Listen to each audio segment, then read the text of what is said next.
Today's Bible reading will be Daniel chapter 3 and 4 and 1 John chapter 3. Daniel chapter 3. Nebuchadnezzar the king made an image of gold whose height was 60 cubits and the breadth thereof 6 cubits. He set it up in the plain of Dura in the province of Babylon. Then Nebuchadnezzar the king sent together the princes, the governors, and the captains, the judges, the treasurers, the counselors, the sheriffs, and the rulers of the provinces to come to the dedication of the image which Nebuchadnezzar the king had set up.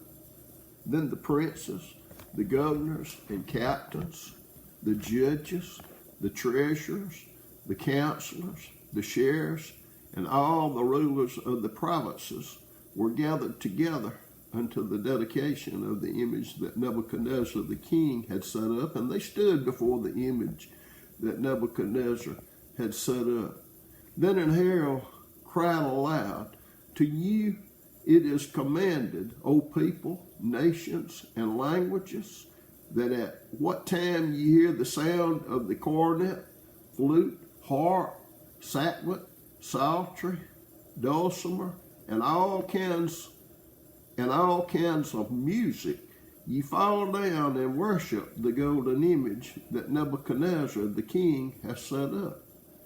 And whoso falleth not down and worshipeth shall the same hour be cast into the midst of a burning fiery furnace." Therefore at that time, when all the people heard the sound of the cornet, flute, harp, sackbut, and psaltery, and all kinds of music, all the people, the nations, and the languages fell down and worshipped the golden image that Nebuchadnezzar the king had set up. Wherefore at that time certain Chaldeans came near and accused the Jews. They spake and said to the king Nebuchadnezzar, "O king, live forever.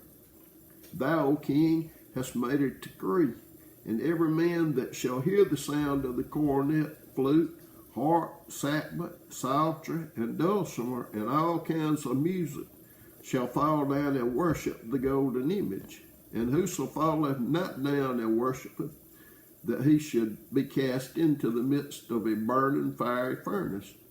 There are certain Jews whom thou hast set over the affairs of the province of Babylon, Shadrach, Meshach, and Abednego. These men, O king, have not regarded thee. They serve not thy gods, nor worship the golden image which thou hast set up." Then Nebuchadnezzar, in his rage and fury, commanded to bring Shadrach, Meshach, and Abednego. Then they brought these men before the king. Nebuchadnezzar spake and said unto them, "Is it true, O Shadrach, Meshach, and Abednego? Do not ye serve my gods, nor worship the golden image which I have set up?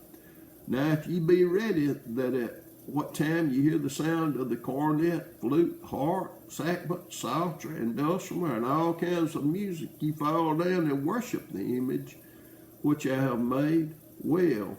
But if ye worship not, ye shall be cast the same hour into the midst of a burning fiery furnace.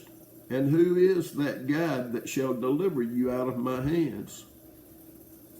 Shadrach, Meshach, and Abednego answered and said to the king, "O Nebuchadnezzar, we are not careful to answer thee in this matter. If it be so, our God whom we serve is able to deliver us from the burning fiery furnace, and he will deliver us out of thine hand, O king. But if not, be it known unto thee, O king, that we will not serve thy gods, nor worship the golden image which thou hast set up." Then was Nebuchadnezzar full of fury, and the form of his visage was changed against Shadrach, Meshach, and Abednego. Therefore he spake and commanded that they should heat the furnace 17 times more than it was wont to be heated.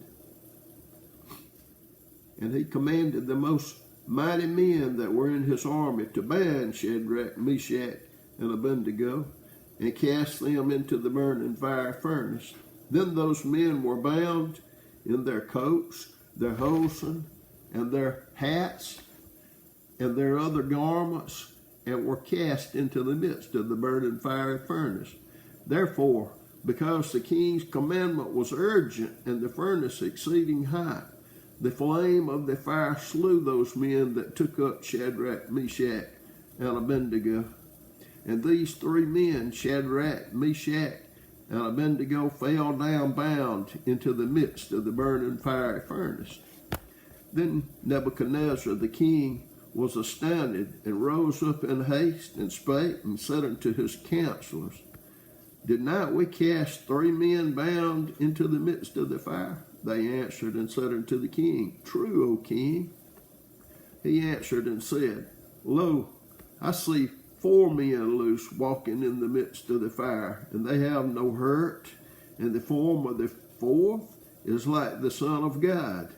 Then Nebuchadnezzar came near to the mouth of the burning fire furnace, and spake, and said, Shadrach, Meshach, and Abednego, ye servants of the Most High God, come forth, and come hither. Then Shadrach, Meshach, and Abednego came forth of the midst of the fire. And the princes, governors, and captains, and the king's counselors, being gathered together, saw these men upon whose bodies the fire had no power, nor was an hair of their head singed, neither were their coats changed, nor the smell of fire had passed on them. Then Nebuchadnezzar spake and said, Blessed be the God of Shadrach, Meshach, and Abednego, who hath sent his angel and delivered his servants that trusted in him, and have changed the king's word, and yielded their bodies that they might not serve nor worship any god except their own God. Therefore, I make a decree that every people, nation, and language which speak anything amiss against the God of Shadrach, Meshach, and Abednego shall be cut in pieces, and their houses shall be made a dunghill, because there is no other God that can deliver after this sort. Then the king promoted Shadrach, Meshach, and Abednego in the province of Babylon. Daniel chapter 4. Nebuchadnezzar the king, unto all people, nations, and languages that dwell in all the earth, peace be multiplied unto you.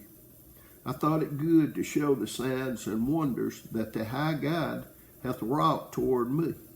How great are his signs, and how mighty are his wonders. His kingdom is an everlasting kingdom, and his dominion is from generation to generation. I, Nebuchadnezzar, was at rest in mine house, and flourishing in my palace.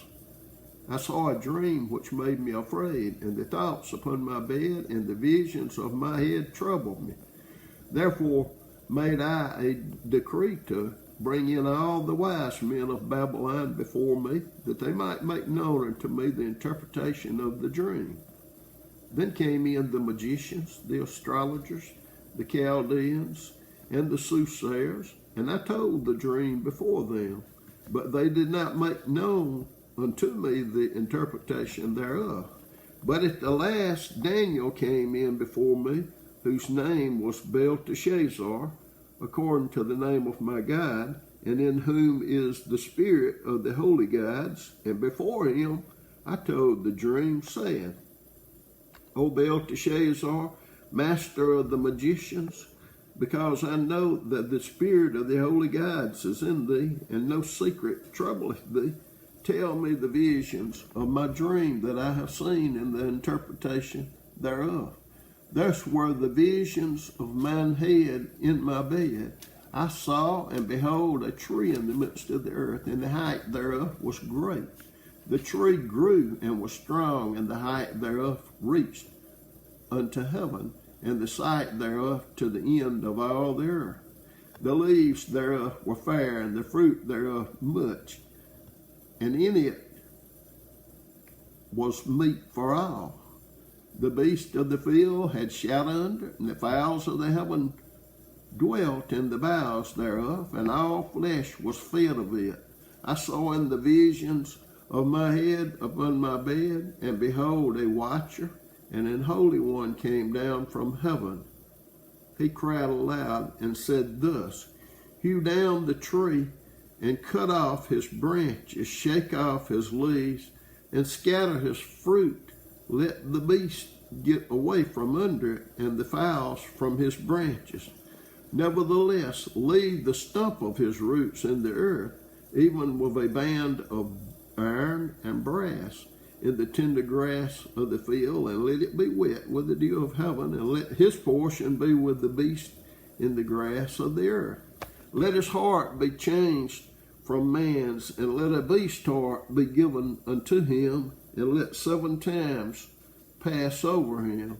This matter is by the decree of the watchers, and the demand by the word of the holy ones, to the intent that the living may know that the Most High ruleth in the kingdom of men, and giveth it to whomsoever he will, and setteth up over it the basest of men.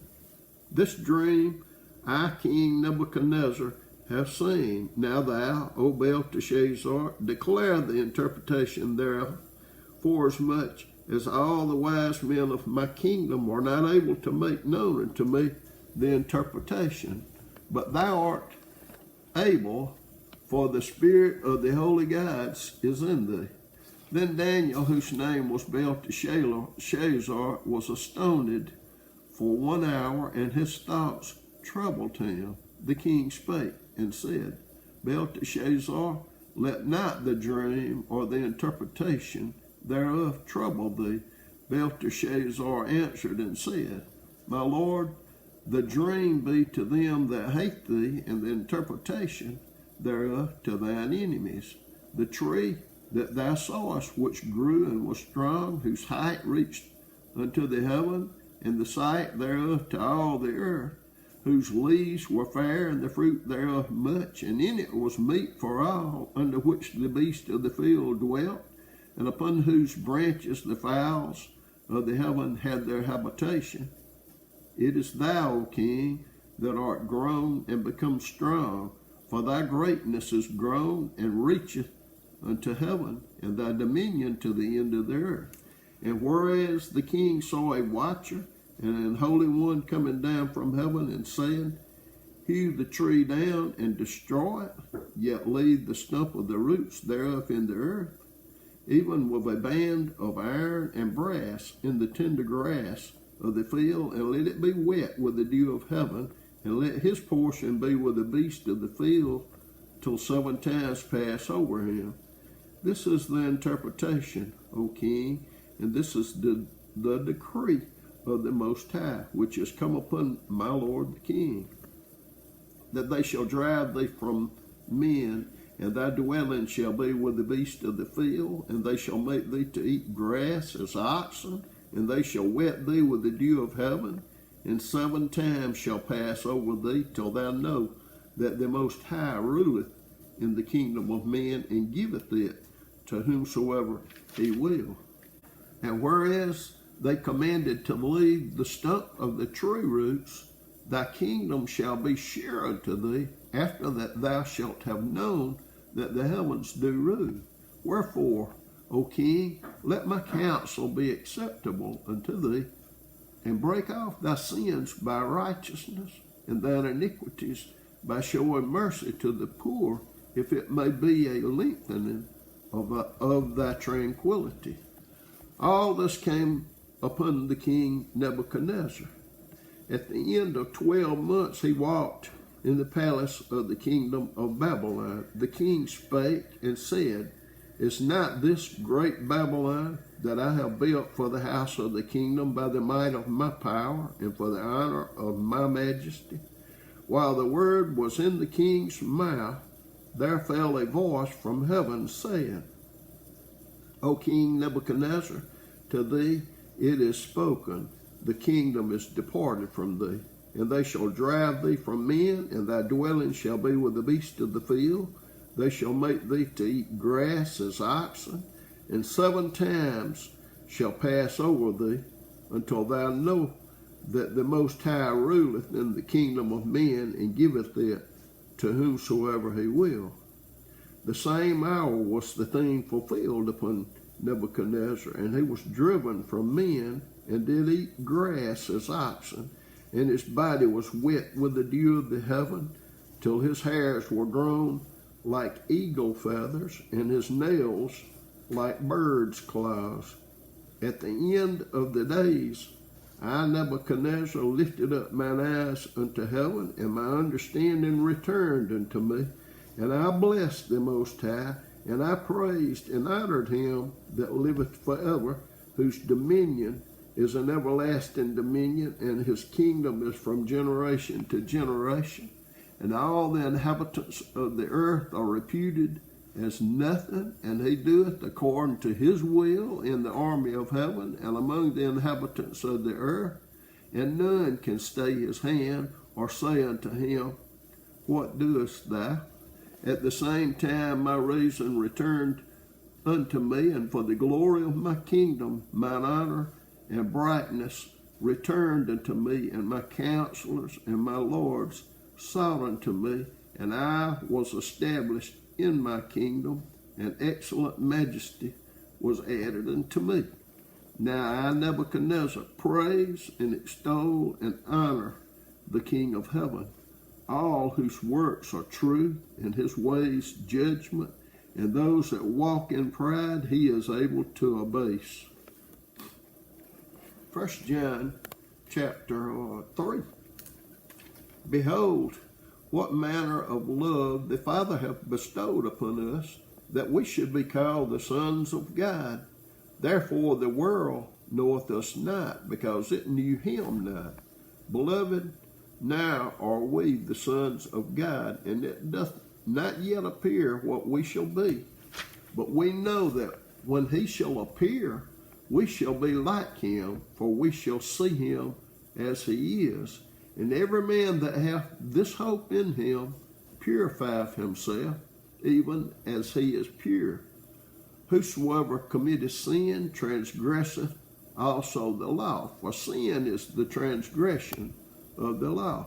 And you know that he was manifest to take away our sins, and in him is no sin. Whosoever abideth in him sinneth not. Whosoever sinneth hath not seen him, neither known him. Little children, let no man deceive you. He that doth righteousness is righteous, even as he is righteous. He that committeth sin is of the devil, for the devil sinneth from the beginning. For this purpose the Son of God was manifested, that he might destroy the works of the devil. Whosoever is born of God doth not commit sin, for his seed remaineth in him, and he cannot sin, because he is born of God. In this the children of God are manifest, and the children of the devil. Whosoever doeth not righteousness is not of God, neither he that loveth not his brother. For this is the message that ye heard from the beginning, that we should love one another. Not as Cain, who was of that wicked one, and slew his brother. And wherefore slew he him? Because his own works were evil, and his brother's righteous. Marvel not, my brethren, if the world hate you. We know that we have passed from death unto life, because we love the brethren. He that loveth not his brother abideth in death. Whosoever hateth his brother is a murderer, and ye know that no murderer hath eternal life abiding in him. Hereby perceive we the love of God, because he laid down his life for us, and we ought to lay down our lives for the brethren. But whosoever hath this world's goods, and seeth his brother have need, and shutteth up his bowels of compassion from him, how dwelleth the love of God in him? My little children, let us not love in word, neither in tongue, but in deed and in truth. And hereby we know that we are of the truth, and shall assure our hearts before him. For if our heart condemn us, God is greater than our heart, and knoweth all things. Beloved, if our heart condemn us not, then have we confidence toward God. And whatsoever we ask, we receive of him, because we keep his commandments, and do those things that are pleasing in his sight. And this is his commandment, that we should believe on the name of his Son Jesus Christ, and love one another as he gave us commandment. And he that keepeth his commandments dwelleth in him, and he in him. And hereby we know that he abideth in us, by the Spirit which he hath given us.